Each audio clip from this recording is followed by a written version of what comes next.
I was told, actually I was invited for the Kokraja, but unfortunately I could not go. But I was told that there was huge gathering and a very good interaction. Then I think after Kokraja there was in Tekstur. So today in Guwahati, maybe for some regions attendance is less, but this is not the important point. Quantity in life should never be a criteria. It should always be the quality. So always try for that. So today very few, maybe 50 of you are here, but if we can see you that you are doing something, you are cracking some of the exams, you will be aiming for the UPSC, no doubt, but there are many other similar kind of good jobs or service profiles. You can go for the APSC, SCS, APS is also a very good job nowadays, and APSC also holding the exam very transparently and without any fear or favor or anything, any kind of, very good selection process now. Then apart from the UPSC, you can go for the SSSC exam also. Jitendra will tell you all these things. In SSSC also there are staff selection commission. You know about it. So there are very good jobs for them. You know about the paramilitary forces like CRPF, BSF, SSB, ITBP, CISF. All the gazetted officers are selected by the SSC. So we can join as DSP. Even Staff Selection Commission, they conduct exam for lower level officials also. Sub-inspectors. But don't think that sub-inspectors selected by SSFC are less important. You know where they go, where they join? They join in CBI. They join in Central Customs. They join in Income Tax Department. And within 10 years, you become an SP. And when you become an SP in an organization like CBI, I think it is most powerful than even an IPS officer. I was working in CBI for 6 years, from 2007 to 2013. And I have seen most of the sub-inspectors recruited are from Northeast. They are either from Manipur or Nagaland or Mizoram. But very less numbers from Assam. Maybe people do not have exposure, people do not know. So they join a sub-inspector, within 3-4 years they become inspector, within 6 or 7 years they become additional SP, and within 10 years they become SP. And you can imagine the power of it. Power doesn't mean that you are harassing someone. That is carrying responsibility with you. Cracking big cases, having national importance, big corruption cases. So there are many scope. Anyway, the expert will discuss all these things. Today I will hint on some of the points in my inaugural speech. Mr. Dipen Bora has mentioned that few numbers of officers from Assam, especially from Bodo communities. He mentioned about Sanjeev Narjari. Sanjeev Narjari is my batchmate, but he is 4 years junior to me in age. I was born in 64, he was born in 68. He went to Delhi to coaching, but I remained in Guwahati. I studied in Cotton College, then in Guwahati University. I never took any formal coaching anywhere. I did not go to Delhi. First time when I went to Delhi, that was for a university excursion, just with a group of another 25 students. And second visit was for my Viva. And I took the Viva only once in my life, and I was selected for IPS. So my exposure to Delhi was very limited. Forget about coaching. What I did in Assam, I was teaching in a college, then I joined the state civil service. And only thing I was doing here, apart from my job and studying the available materials in Guwahati, going to the library of Staff College. Huge library. And there was no students, no one to study. Even I found that packets which were ordered by the Staff College, for 6 months, 1 year, they were just lying in one corner. Even nobody opened it. Nobody catalogued the books. And the grade 4 staff, after 3 or 4 p.m., he will come repeatedly and tell me, Dada, hol niki, dabo niki aap. And Dada, would you leave now? I say, no, I will sit here. Because if I go, he can lock it. So what I will do, 5 p.m. is the office hour. So I'll sit there and 6 p.m. I'll give him 10 rupees and say, bring paratha for me also, he also eat. So he can have a paratha at 6, so he'll be waiting for it. So 6, 7, 8, 9 sometimes, just I'll be studying there in the corner of that library. Because I was also working during daytime, I cannot come. And the poor Chowkidar, I salute him because he also spent his time with me. So he will be waiting and sitting with me up to sometime 9 p.m., sometime 8 p.m. So I do that. I did that. Then I knew one guy, senior person, he was selected for Indian Income Tax, Revenue Service. At that time, I think he was posted somewhere in Mumbai. One day I telephoned him, there was no mobile. Remember, there was no net, there was no mobile in those days, 94, 95. So I got his phone number, and after 2-3 days, attempt, I got his number, and I asked him that I want to appear in the exam, how can he help me? So he said, what is your subject? I said, my subject is political science. But that gentleman, he belongs to economics background. Then he said, okay, next time I am coming to Guwahati, I will bring some books for you. What he did, he went to Delhi, some book market, and whatever books he got for political science, he purchased in 2 trunks loaded, and he brought that to my place by train. And I didn't know that which book to study, because there was no formal coaching. So I said, let us start. I cleaned all the books, kept my table. I started one book reading, finished it, and kept it like this. I didn't know. And another problem with me was that I was from 2 years degree course. That was the old degree course. You might be remembering now what is 2 years. In our days, there were 2 years degree course, and that syllabus was very old one. After us, this 3 years started. So new things started, which has some kind of similarity with the UPSC syllabus. So my problem was I didn't know what is suppose system theory. Any student from political science? Political science? No one. So new things I didn't know, which has similarity with the UPSC syllabus. My syllabus is very old one. Even it was not telling 10% with the UPSC syllabus. So that was another problem. But I said, spending time thinking that my syllabus is old, UPSC new, it is better to study. Why should I bother? So I started studying. I finished 2 trunks also books, and the books which I got in Administrative Staff College library. And it had given results. Today I am speaking in front of you as an additional DGP of Assam. So that's what, that you should not be bothered about the problem. I have a video, actually in one motivational program I was called. That was also for UPSC aspirant. So I gave a lecture, and the organizer, they put that video, and there are more than 2 lakhs, you can see this thing. There I say that your aim should be pointed. তোমালোকে অসমীয়া বুজি পোৱা নে? তাত কৰ্ণৰ কাহিনীটো শুনিছিলাতো? মহাভাৰতৰ কৰ্ণ দ্ৰৌপদীক যেতিয়া বিয়া পাতিবলৈ গৈছিল, it may be very interesting for the boys. Mahabharata कहानी जाना नहीं तुम्हारे, आप लोग जानते हो कि नहीं महाभारत का कहानी?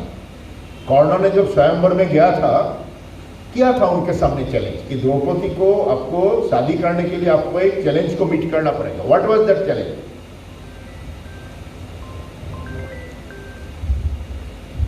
एक सेकंड। हेलो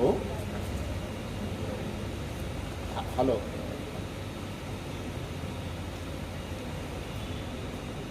হয় হয় পাৰিম নহয়। চেলেঞ্জটো মনত আছে নে? কি আছে?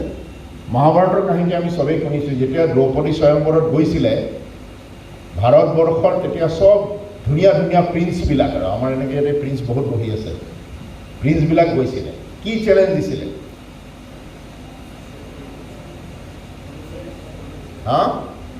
যে ওপৰত মাছ এটা ঘূৰি থাকিব আৰু তলত পানী থাকিব, পানীৰ ফালে চাই মাছটোত মাৰিব লাগিব, আৰু কিন্তু মাছটোৰ চকুতহে লাগিব লাগিব। ভেৰি টাফ ন? Like UPSC preliminary, mains, viva, 5 লাখে পৰীক্ষা দিব। 5 লাখৰ ভিতৰত 4,90,000 ওলাই যাব প্ৰিলিমিনাৰীত, 10,000 থাকিব। 10,000ত আকৌ মেইনছ পাতিব। তাতে যদি 800 পোষ্ট থাকে, 800 post, then for the viva 1,600 will be call, double of you. তাৰপিছত ভাইভাত গৈ গৈ 800 থাকিব। তাৰে 800ৰ ভিতৰত যদি ফাৰ্ষ্ট 50 বা 60ত আহিব পাৰে, বা যদি আমাৰ ST যদি ৰিজাৰ্ভেশ্যন থাকে, যদি ফাৰ্ষ্ট 200 আহিব পাৰে IAS পাব, তাৰপিছত যদি 100ত আহিব পাৰে তো IPS পাব, আৰু 50-60 ভিতৰত থাকিলে IFS পাব। তো অলপ তেনেকুৱা কষ্টৰ কাম নহয় জানো, এইটো তলত চাই ওপৰত মাৰিব লাগিব। কোনেও পৰা নাছিলে, কিন্তু কোনে পাৰিছিলে? অৰ্জুনে পাৰিছিলে। বাকীবিলাকে যেতিয়া পাৰা নাছিলে, सारा फेल हो गया था। 5 भाई पंचपांडव, 100 कौरव, और भी इंडिया का, भारतवर्ष का जितना प्रोमिजिंग प्रिंस था, सब फेल हो गया था। उनको पूछा था कि आप क्या दिख रहे हो ये जो ऊपर जो मारने के टाइम में? तो बोलते हैं कि मैं आप लोग को देख रहा हूँ, पूरा आसमान दिख रहा हूँ, पेड़ दिखाई दे रहा है, फिश दिखाई दे रहा है, और जब मारा तो फेल हो गया। लेकिन अर्जुन को, जो अर्जुन ने इसे पकड़ा था, तो अर्जुन को पूछा था तुम क्या दिख रहे हो? तुमको आसमान दिखाई दे रहा है? बोले नहीं। पेड़ पौधा दिखाई दे रहा है? क्योंकि पेड़ के ऊपर लटका हुआ था। बोले नहीं, मुझे पेड़ भी दिखाई दे रहा है। कोई फिश दिखाई दे रहा है क्या? मछली? बोले नहीं। तो अर्जुन का जो पंचपांडव गुरु द्रोणाचार्य डर गया। यार अर्जुन हमारा सबसे प्रिय शिष्य है और सबसे एफिशिएंट, सबसे वीर, उसका तो फिश ही दिखाई नहीं दे रहा है, तो इसे कैसे मारेगा? तो मतलब सारा फेल हो जाएगा। अभी डर लगेगा कि नहीं आपको मन में कि मेरा सारा शिष्य फेल हो गया, अभी मेरा सबसे जो बड़ा है, मेरा ट्रम्प का अर्जुन, वो भी बोल रहा है कि उसका फिश ही दिखाई दे रहा है, तो कहाँ मरेगा? तो द्रोणाचार्य ने बहुत सोच समझ के बताया कि वत्स क्या दिखाई दे रहा है तुमका? तो बोला मुझे फिश का एक आंख दिखाई दे रहा है, just I see the I of a fish, और तो मारा। तो सारे परेशानी के बीच में भी आपको अगर फिश का आई दिखाई देता है, देन नोबडी कैन स्टॉप। आपको कोई स्टॉप नहीं कर सकता, आप अपना एम तक पहुंच ही जाएंगे। और ये जो आसमान दिखाई दे रहा है, सामने आदमी दिखाई दे रहा है, राजा महाराजा दिखाई दे रहा है, द्रौपदी के साथ में जो बैठे हुए सुंदर सुंदर रमणियाँ दिख रहा है, ये सब आपका जो डिस्टर्बेंस है। मुझे मोबाइल मिलना है, मुझे बाइक चाहिए, मुझे मेरा मतलब अभी क्या बताओ कि गर्लफ्रेंड मुझे छोड़ के चला गया, ब्रेकअप हो गया, मेरा बहुत मूड खराब है, पॉकेट में पैसा नहीं है, पिताजी पैसा नहीं दे रहा है, हाँ पुराना बाइक मिला है, मेरा पढ़ने का ये नहीं है, गाइड नहीं है, कोचिंग नहीं है, ये सब ये जो आसमान, पेड़ पौधा, ये सारे, लेकिन सब कुछ छोड़ के अगर आपको ये आई दिखाई देगा, मछली का आंख दिखाई जब देगा, आप अगर सोचेंगे कि यस कामयाब, तो इसके लिए क्या करना पड़ेगा?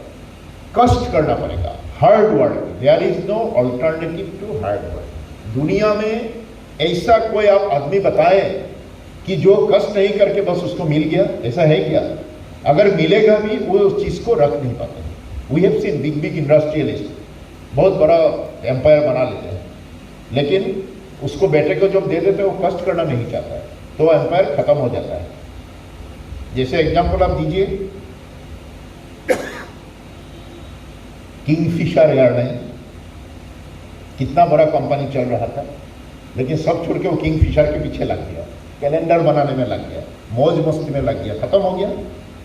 एक जनरेशन में पूरा 80 साल से बनाया और 10 साल में खत्म कर दिया। तो कष्ट, without hard work you cannot achieve anything, and without hard work you cannot maintain anything. Hard work को चाहिए। अब बताइए कि ऐसा एक आदमी देखा कि एशियन गेम्स मिला है, लेकिन वो भागने में उसका मन नहीं लगता है, वो सोते रहता है रात को कि सुबह भी 10 बजे तक। ऐसा मिला है कभी? जो अच्छा स्पोर्ट्स पर्सन, लेकिन वो सुबह जगना नहीं चाहता है, उसको माँ जाके जगाता है, उठो उठो उठो, बाप बोलता है ये बेकार का आदमी है, खाना मत दो उसको। ऐसा देखा है आपने? अच्छा फार्मर जो खेत में काम करना, जिसका अच्छा फसल होता है, बिग फार्मर, उसको देखा है कि वो बारिश से डरते हैं, खेत में जाने में डरते हैं? अभी जो स्टैंड किया हुआ है, अगर वो लड़का क्या बोलता है 8 घंटा 10 घंटा 12 घंटा मैंने पढ़ाई किया है, चीज़ों को मैंने अलग अलग नज़रों से देखा है। अब इन लोग को इंटरव्यू देखिए, कितना बारीकी से वो चीज़ को एनालिसिस करते हैं। तो आपको हार्ड वर्क करना पड़ेगा।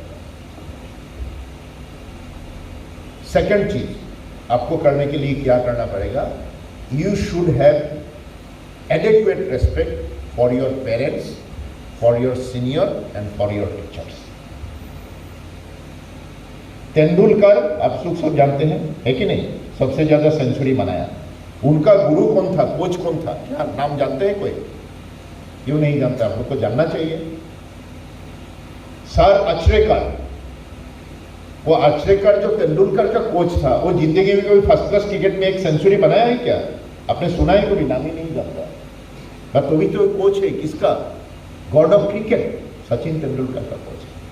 तो आपका जो गुरु जी है, आपका जो टीचर है, हो सकता है आपको आपसे भी कम डिग्री है उसका, लेकिन उसके प्रति आपका सद्भावना रहना पड़ेगा। You should have respect for. आपका मन में आपका माता पिता के लिए रेस्पेक्ट नहीं है, आपका गुरुजन के लिए रेस्पेक्ट नहीं है, तो आप कुछ कर नहीं सकते। आप सोचो, आप कभी कभी हम लोग ग्राजी करते हैं, मेरा पिताजी ऐसे मुझे दे नहीं सकता है, माँ मतलब ठीक से बोल नहीं पाता है, इंग्लिश बोल नहीं पाता है, अनपढ़ है। बट थिंक अबाउट दैट, जिसका माँ बाप नहीं है, आपका घर में अगर माँ नहीं होता, बचपन से आपको कौन पालता, खाना कौन देता आपको, कपड़ा कौन धुलता आपको, आपका बीमार होता है तो सिर में डाल के, हाथ डाल के आपका अच्छा से कौन ये करते, देखभाल करते। छोटे छोटे चीज़ें में हम क्या करते हैं, बहुत नाराज हो जाते हैं, ये होना नहीं चाहिए। And study, very thorough study, point, study the text book. Matric exam तो हम क्या करते हैं, रट लेते हैं, मुखस्त कर लेते हैं। अब मैथ्स भी हम लोग मुखस्त कर लेते हैं, है कि नहीं? कभी कभी समझ में नहीं आ रहा है तो a+b³ का जो थ्योरी है उसको मुखस्त कर लेते हैं, रट लेके बाद लिख देते हैं, मिल जाता है अलजेब्रा में, ये में। लेकिन अभी आपका नहीं होगा, यू हैव टू अंडरस्टैंड, आपको समझ में आना पड़ेगा। इसके बाद अच्छा और एक बात पूछता हूँ, आपका अभी इंग्लिश मीडियम में कितना लोगों ने पढ़ाई किया? हाथ पूरा ऊपर उठाइए, you raise your hands, those who have done English medium, okay. And Bodo medium और असमीज मीडियम में?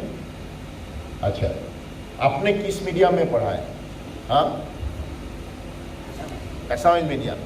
तो जो असमीज मीडियम में पढ़ा है या बोडो मीडियम में, उनको शायद इंग्लिश के लिए थोड़ा बहुत प्रॉब्लम होगा।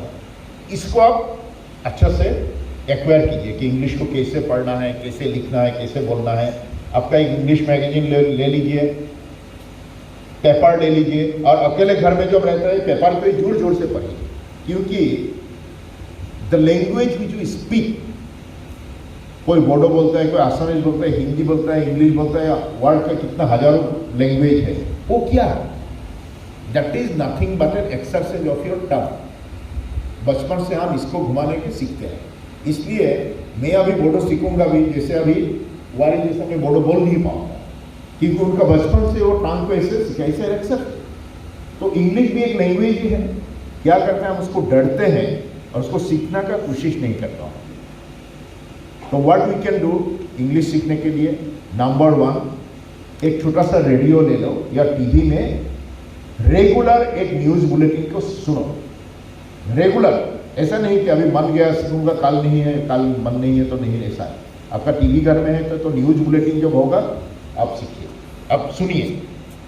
उससे क्या होगा, 2-3 चीज़ें आपका है। एक क्या होगा, आपका जब सुनते रहेंगे तो कैसे लैंग्वेज को बोलते हैं, वर्ड को कैसे बोलते हैं, प्रोनाउंसिएशन कैसे करते हैं, कम्युनिकेशन कैसे करते हैं, स्पॉन्टेनियसली कैसे बोला जाता है। अभी स्पॉन्टेनियस का मतलब है, मतलब आराम से जो विदाउट एफर्ट बोल। अभी कुछ लड़का तो स्पॉन्टेनियस वर्ड को ही बोल नहीं पाएगा, उसको 10 बार बोलना पड़ेगा। तो इसलिए आप घर में जब एक न्यूज़पेपर पढ़ते हैं, उसको थोड़ा जोर जोर से पढ़िए। क्या प्रॉब्लम है, घर में पढ़ते रहिए, कौन आपको जाके बोले ये तुम मत पढ़ो। मैं तो कॉटन कॉलेज में जब पढ़ता था तो मैं जो मेरा टेक्स्ट बुक था वो भी मैं जोर जोर से पढ़ता था। कुछ लोग वो बोलते हैं अरे ये कॉलेज में पढ़ता है, इतना जोर जोर से पढ़ रहा है। क्या होता है, जोर से बोलने से आपका ये ब्रेन में वाइब्रेट होता है, वर्ड को एक दिन में आप सीख नहीं पाएंगे। तो आपका एक जैसे बॉडी का एक्सरसाइज एक दिन में नहीं होता है, हर दिन करना पड़ता है, तो आप करते रहिए। नंबर 1, एक न्यूज़पेपर, इंग्लिश न्यूज़पेपर लीजिए। कितना होगा, 300-400 रुपया महीना में। असम ट्रिब्यून बोलिए, जो भी हो, या नेशनल न्यूज़पेपर, उसको लेके फ्रंट टू बैक पूरा पढ़िए इसको 1 घंटा। उससे क्या होगा, आपका जो जीके है वो जनरल नॉलेज आपका बढ़ते जाएगा, आपका एक बैंक स्टॉक जैसा बन जाएगा। 6 महीना 1 साल जब आप पढ़ेंगे आपको पता नहीं चलेगा कितना बड़ा मुझे जनरल नॉलेज का एक स्टॉक बन गया। और दूसरा होगा कि इंग्लिश का नॉलेज का, लिखने का, पढ़ने का, और बीच बीच में लिखते भी रहिए। किसी के साथ बात करना है, हम लोग तो हर किसी को जोक करते रहते हैं, ये करते हैं, तो इंग्लिश में बोलने में क्या प्रॉब्लम है? अब बोलो ना, बात करो ना। Hi, how are you, what are you doing today, what you had. अभी खाना खाने में इंग्लिश में क्या बोलते हैं? व्हाट यू आर ईटिंग बोलते हैं क्या? नहीं, you had your lunch, what you had in your lunch. ये जो वर्ड कैसे बोलना चाहिए? अगर अंग्रेज आदमी एक आदमी को पूछेगा, हम बोलते कि भात खाइसा नहीं, किहेरे भात खाला, और मांस दी भात खाइছে। এতিয়া আমি ইংৰাজীবিলাক কি কওঁ, অসমীয়াটো বা বড়ো ভাষাটো ট্ৰান্সলেট কৰি কওঁ। ট্ৰান্সলেট কৰিতো নহয়, ভাষাৰ এটা নিজে এটা হেৰি থাকিব, নুৱান্সেছ থাকিব।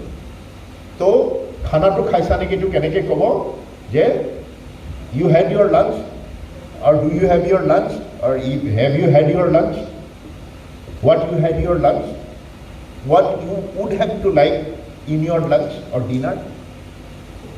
तो ऐसे बात, मे आई कम इन सर, बचपन में हम लोग सुनते समझते थे कि मे आई कम इन सर, उसमें हिंदी भी क्यों लगा था? मे और आई हम लोग सोचते थे कि एक ही है। आई को हिंदी में मे बोलता है ना, जब क्लास 1 में जब था तो सोचते थे कि मे आई क्यों दोनों बोलना पड़ता है। बाद में पता चला कि मे इज ए वर्ड, MAY, मतलब कैन आई काम, उसके जगह में कैन आई का मतलब बहुत रूड, तो may I is very polite, may I sit with you, may I have a cup of coffee. लड़के को ज़्यादा जरूरत है, may I have a cup of coffee with you, है कि नहीं? यही ट्राई कीजिए ना पहले। हाँ, may we go for a coffee. हाँ, तो कहाँ क्या बोलना चाहिए? वुड कहाँ होगा, कमिंग कहाँ होगा, गोइंग कहाँ होगा? कि जैसे आप अभी सिनेमा देखने जा रहे हैं, तो आप जा रहे हैं ना सिनेमा देखने, आप लोग दोनों। अभी इस मैडम को आप बोलेंगे तो क्या बोलेंगे? Are you going for the movie? ये करेक्ट है क्या? नहीं है। सिंस यू आर गोइंग, तो you will say are you coming with me for the movie. लेकिन ये मैडम जा रही है, आपका जाने का मन नहीं, आपका जाने का मन होगा अगर ये मैडम साथ में जाएगा, तो आप जाके पूछेगा are you also going with her, तो गोइंग उस टाइम में होगा। ये छोटा छोटा नुआंस है, ये आपको जानना पड़ेगा। मूवी भी देखिए तो एक फालतू मूवी देखने का अच्छा सा एक इंग्लिश मूवी है, देख लीजिए कैसे बात करता है, स्पोकन इंग्लिश कैसे बोलता है। तो इंग्लिश के ऊपर जो कब्जा वो जमाना पड़ेगा, लेकिन उसमें डरिए मत। It is the language only, ये इट्स अ लैंग्वेज। असम में मैंने देखा 2 सब्जेक्ट में लोग पागल हो जाता है, एक तो है मैथ्स और एक इंग्लिश। इंग्लिश में फेल करता है, एकदम मैंने सिर जाके वॉल में मार देना। ये लैंग्वेज ओनली। अब ग्रामर को ठीक से पढ़िए, टेक्स्ट बुक ठीक से पढ़िए, अच्छे से वर्ड को प्रोनाउंसिएशन सीखिए, कैसे सीखना है ना, से language. So come under the language, number 1। UPSC में आप अपना मदर टंग में भी लिख सकते हैं, इंटरव्यू दे सकते हैं। लेकिन आप सोचिए, आप एक इंटरव्यू देने गया, आप एक IAS बनना चाहते हैं, लेकिन आप बोल रहे हैं कि मुझे इंग्लिश मालूम नहीं है, तो मैं असमीज में, बोडो में या हिंदी में देना चाहता हूँ। तो इससे इंप्रेशन एक खराब होता है, क्योंकि आसामीज में तो अब जैसे सेंट्रल गवर्नमेंट कोई डिपार्टमेंट में सेक्रेटरी एग्रीकल्चर बन गया, तो वहाँ पे आसामीज में हम नोट नहीं लिख सकते, तो ये तो आएगा प्रॉब्लम। इसलिए दो there is an opportunity for you, you can write for that in your mother language, but it may not be a good idea. So your mastery over the language it's a must, number 1। Then communication, मैं जैसे बोला, आपने अगर बोलेंगे कि you are going, वो भी ठीक है, समझ जाएगा वो सिनेमा जाना है ना, लेकिन प्रॉपरली कैसे बोलेंगे, कब कमिंग बोलेंगे, कब गोइंग बोलेंगे, ये सब चीज़ें, ठीक है, छोटा छोटा नुआंसेस। स्टडी के बारे में मैंने बोला, hard work is a must, ये तो है बहुत ज़्यादा। और दूसरा चीज़ है, आप ऐसा मत सोचिए कि मैं बहुत ट्राई कर रहा हूँ, मुझे मिल ही जाएगा, मैं IAS IPS बन जाऊँगा। बन जाएंगे तो अच्छा बात है, 100% गुड। अगर नहीं हुआ तो क्या हुआ, कैसे? आपका तो फ्यूचर भी सिक्योर करना पड़ेगा। तो आपका जो डिग्री लेवल का जो पढ़ाई, वो भी अच्छा से कीजिए, ताकि मुझे अगर नहीं मिल गया तो मैं दूसरा जॉब में भी जा सकता हूँ। तो आपका जो बेसिस है उसको भी तगड़ा बना के रखिए, और उसके लिए आपको डिग्री लेवल का जो एग्जाम स्टडी वो भी बहुत अच्छा से करना पड़ेगा। क्रिटिकल एनालिसिस, एक जैसे मैं अभी बताऊं, मैं दूसरा एक मीटिंग में बोला था, ब्राह्मोस क्या है? ब्राह्मोस नाम सुना आप लोगों ने? एक वार का एक क्या है, ये मिसाइल का नाम सुना है कि नहीं? ब्राह्मोस आप लोगों ने? हाँ, और मिसाइल बोल दिया तो आपको याद नहीं आएगा। ये कहाँ में बनाया हुआ है? इंडिया। Very good. उसका नाम क्यों ब्राह्मोस रखा? उसका नाम तो टॉप गन भी हो सकता था, टॉम क्रूज का। टॉप गन क्या है? कौन यहाँ में कौन जानता है टॉप गन क्या है? आप लोग को तो जानना चाहिए। हाँ, अभी टॉम क्रूज का जो न्यू मूवी जो रिलीज हुआ है, देखा नहीं? सुना? देखिए, उससे भी अंग्रेजी पता चलेगा ट्रेनिंग में। तो उसका नाम टॉप गन भी हो सकता था, है कि नहीं? लेकिन क्यों ब्राह्मोस रखा? ये जो क्रिटिकल एनालिसिस, छोटा छोटा चीज़ों को आपको जानना चाहिए। आप नेट में आलतू फालतू आप एक फेसबुक में ये दे के मतलब लोगों को गाली दे के आर्गूमेंट करके, देखता हूँ हम लोग भी कभी कभी हमारे पास आ जाता है जो टेक्निकल सेल है, छोटा चीज़ को लेके young people are so much interest. एक एक आदमी 50-50 कमेंट देते हैं, ऑल यूजलेस कमेंट, गाली देते हैं लोगों को। आप उसको छोड़ दीजिए ना, छोड़ के काम का चीज़ देखिए। आपका नेट है, you are getting a network connection from hard earn money of your parents और फादर, आपको अच्छा काम में लगाइए। अब जैसे ब्राह्मोस आ गया तो आपका मन में ये भाव आना चाहिए कि ब्राह्मोस ये इंडिया और रशिया का कोलैबोरेशन, और इसमें 2 रिवर का नाम जुड़ा हुआ है। ब्राह्मोस, BRA फ्रॉम ब्रह्मपुत्र, और MOS Moskva is the river of Russia. World का सबसे बड़ा बड़ा सिटी जो है, सब बड़ा बड़ा रिवर के पार में बैंक में बसा हुआ है। आप इंडिया में देखिए, गुवाहाटी ब्रह्मपुत्र, कलकत्ता आपका गंगा, पटना गंगा, दिल्ली आपका यमुना, तो सारा बड़ा बड़ा नदी के ऊपर बसा हुआ है। Why? Because the river was the main line of communication and all economic activities in the ancient time, even today also. तो आपको वर्ल्ड में भी आप देखेंगे, जैसे लंदन टेम्स के पार में है, पेरिस सीन रिवर के पार में है, अभी मॉस्को जो है मॉस्को रिवर के ऊपर में है। तो दोनों कंट्री का कोलैबोरेशन दिखाने के लिए ब्रह्मपुत्र और मॉस्को को इकट्ठा करके ब्राह्मोस बनाया। इसके साथ में जो इंडिया का ब्रह्मा, एक इंडियन कल्चर का भी इसके साथ नाम जुड़ा। तो अभी मैंने बोल दिया आपको कितना इसमें निकाल दिया। आपको खुद ये सब देखना है कि ये नाम क्यों हुआ, ऐसे क्यों दिया है कि नहीं? सो दैट क्रिटिकल एनालिसिस आपको एग्जाम में यहीं से भी आएगा।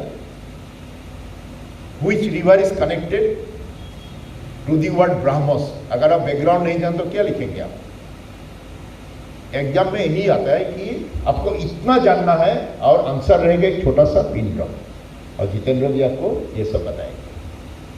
ये बहुत ही जरूरी है। क्रिटिकल एनालिसिस, टाइम जो आता ना, क्रिटिकल एनालिसिस वेरी इंपॉर्टेंट। जैसे किसी के पास एक कॉइन है क्या, या मैं मेरा ही देखता हूँ, ये क्या है? हाँ, 100 रुपीज नोट, ठीक है।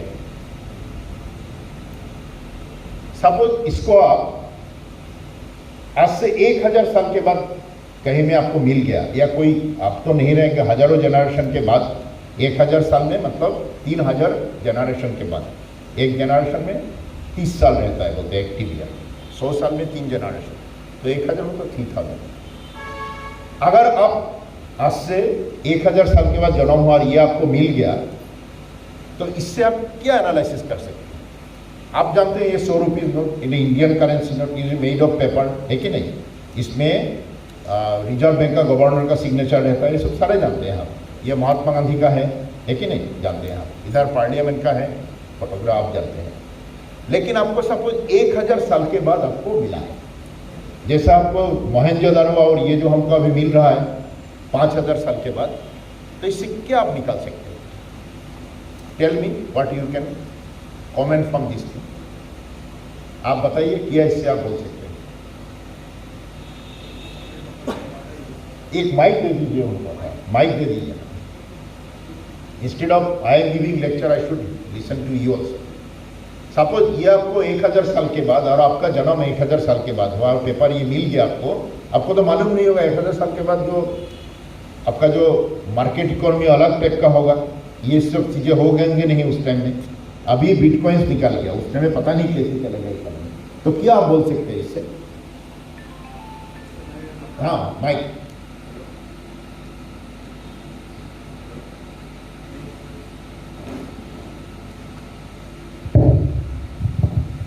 हेलो।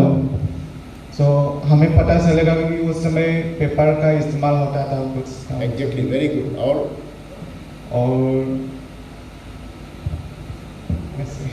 हाँ, पेपर का इस्तेमाल होता था। इसके बाद ये जो पार्लियामेंट हाउस, आपको तो वो 1000 साल के बाद तो पता नहीं चलेगा ना, लेकिन सच ब्यूटीफुल बिल्डिंग।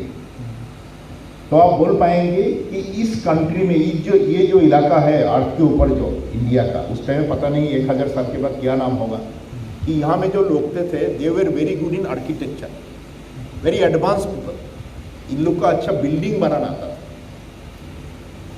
है कि नहीं? इसके बाद इधर जब दिखा जाएगा तो क्या बोलेंगे आप कि this people they were respectful to their leaders, क्योंकि नोट में भी उन लोग का जो लीडर थे उनका छवि बनाया जाता है कि नहीं? अच्छा, इसमें और क्या है?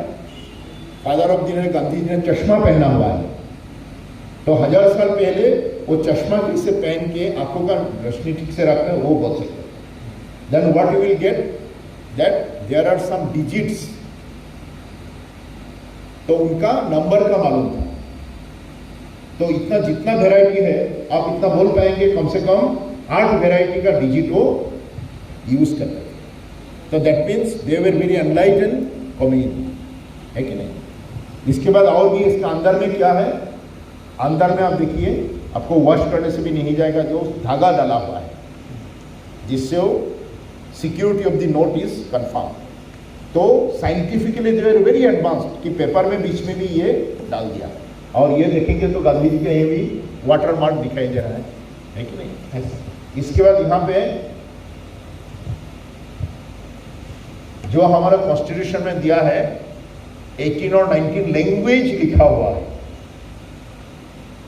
तो आप बोल पाएंगे कि जो कंट्री इंडिया बोलते थे वहां में कम से कम ये 15 या 18 language were in privilege and there were 2 prominent language. What आप बता नहीं पाएंगे, लेकिन इंग्लिश और हिंदी में बराबर लिखा हुआ है। तो at least 2 out of this 18 languages 2 prominent languages were prevalent in this area. अभी जो मोहनजोदड़ो सिंध सिविलाइजेशन हम जो अभी निकाल के ले आए हैं, तो वहां से इसी निकाल। तो आपका भी अभी कुछ जब देखेंगे पढ़ेंगे, सोचिए, थोड़ा सोचते रहिए, एनालिसिस कीजिए थोड़ा। आप खुद को भी एनालिसिस करना चाहिए, जो पढ़ रहा है दिख रहा है उसको भी एनालिसिस करना चाहिए। एक आदमी का, एक इंसान का 3 रूप रहता है, 3 साइड्स रहता है एक आदमी का, जो व्यक्तित्व होता है, पर्सनालिटी। कैसे? जैसे अभी मैं अभी पब्लिक में बात कर रहा हूँ, ऑफिस में बैठ रहा हूँ, तो पब्लिक देख रहा है, मेरा ऑफिस स्टाफ देख रहा है कि मेरा एक I am a government servant, very strict in office work, अच्छा से आप लोग के साथ इंटरेक्ट कर रहा हूँ and I am very much fond of you. ये एक मेरा एक पर्सनैलिटी है। सेकंड होता है कि आपका फैमिली का लोग आपको जैसे जानते हैं। अभी मैं घर में जाकर तो ऐसे नहीं रहूँगा ना, हाफ पैंट पहन के, गेंजी पहन के मैं फ्लावर में ये करूँगा, वही मैं सब्जी बागान में काम करूँगा। तो मेरा घर का लोग मेरा एक दूसरा साइड देखते हैं। थर्ड जो है वो सिर्फ आप ही देख सकते है कि नहीं? जैसे अभी आप यहाँ बैठे हैं, आप सुन रहे हैं, लिख भी रहे हैं, लेकिन आपका मन में क्या चल रहा है ये कोई नहीं जानता है कि नहीं? ये हिंदी गान का एक लाइन बन जाएगा, है कि नहीं? मन में अलग से चलते रहता है, दिमाग में अलग चीज चलते है। So that is the most important. और जो आप खुद जानते हो आपको, उसको ठीक से रखना चाहिए। दैट इज यू, कि मुझे सही रास्ता में चलना चाहिए, मुझे ये करना चाहिए। एक किलर इंस्टिंक्ट आपको पैदा करना है मन में कि मैं करूँगा। 2-3 साल, 80-90 साल, आप लोग के टाइम में तो लोग 120 साल तक जिएंगे मुझे लगता है। आप लोग 60 साल के बाद 70 साल के साथ बुढ़ा हो जाएंगे, तो हम लोग 100 साल तो आराम से जिएंगे। तो 100 साल जीने के लिए जस्ट 2-3 साल ठीक से पढ़ो, फुर्ती भी करो, मूवी देखने जाओ, लेकिन ऐसा नहीं कि हर दिन ही मूवी मुझे दिखना है। सैलून में बाल भी कटने जाओ, लेकिन ऐसा नहीं कि आज काट लिया 3 दिन के बाद देखा दूसरे ने इधर काला लाल हुआ है, मुझे भी करना है, ये सब मत करो। गान सुनो, फुर्ती करो, मन में पूरा ये रखो, मन को खुश रखो एंड ये करो। और लास्ट में मैं एक ही बोलूँगा, again I will repeat, there is no alternative to hard work. आपको कष्ट करना ही है। आपके सामने क्या सुविधा है, आपका जो दूसरा और एक चीज़ मैं बोलना भूल गया, आपका स्ट्रॉन्ग पॉइंट क्या है वो देख लीजिए। दूसरे का बात इतना मत सुनिए। अगर आपका मैथ्स में बहुत अच्छा है, कोई आपको बोल दिया कि मुझे साइकोलॉजी इस बार, उसमें ज़्यादा नंबर मत लो। आप 5 साल जो यूनिवर्सिटी कॉलेज में जो पढ़ रहा है उस सब्जेक्ट को मास्टरी करिए। अचानक अलग से एक लेके आप मुसीबत में मत। मेरा जो बोलने का, मेरा जो पता नहीं अभी जितेंद्र जी उनके लिए उनका रवैया क्या है, बट आपका जो वीक पॉइंट है, आपका जो स्ट्रॉन्ग पॉइंट है उसको देखिए और स्ट्रॉन्ग पॉइंट को पूरा काम में लगाइए। तो मैं इसी शब्द के साथ आप लोग को सभी को शुभकामनाएं देता हूँ। आज का जो ये जो इंटरेक्शन और कोचिंग जो एप्स ने जो किया है, उनको मैं शुभोद्घाटन यहाँ के साथ इसी बात के साथ ही करता हूँ। और मैं आप लोग को व्यक्तिगत फिर से हमारे तरफ से धन्यवाद जनाता हूँ। And all the best to all of you. Do well, work hard and definitely success will be yours. Thank you so much.